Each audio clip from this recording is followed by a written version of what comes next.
Well, this was from back then in 2017, as both Sony Pictures and Universal were interested in acquiring Funimation.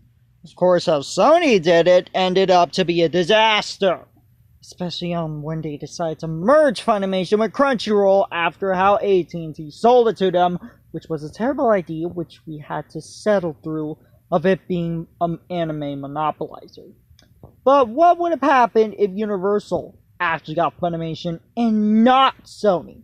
I mean, Sony only had like the game show network. That was it for in terms of TV networks. Universal? Well, they had G4. They have Syfy, and they have Universal Kids.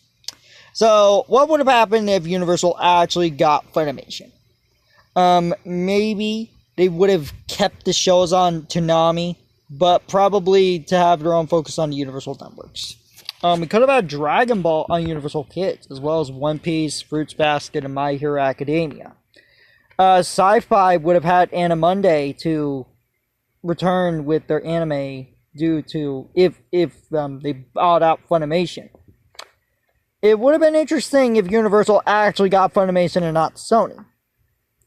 And how it was under GoTo to see how it ended up. As it was said that the Funimation management team is more immediately focused on continuing to create compelling experiences for anime fans through physical, digital streaming, and theatrical efforts with goals and continuing to expand globally and maximizing shareholder value. So, apparently Forbes said that Funimation should go on its own way and shun any Hollywood-based takeover. Oh, I wish!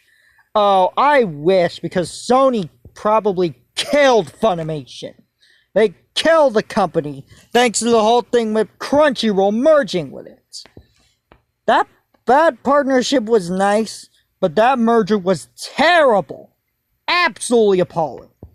So, maybe if Universal actually got Funimation, it would have actually worked pretty well.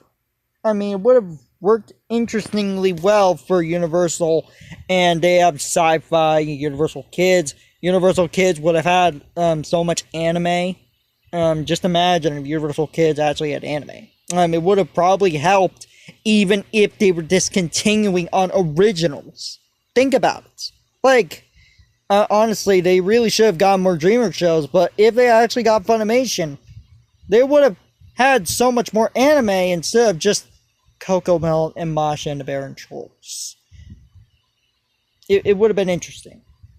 It would have been pretty interesting to see how that ended up for Universal. But, well, it was probably a bit on their interest and then probably losing interest as Sony got into it. But it would have been cool if Universal actually got it instead of Sony. Man, I do miss Funimation despite its many flaws. Anyway, guys, this is Kawaii Life Antonio, signing off. Peace.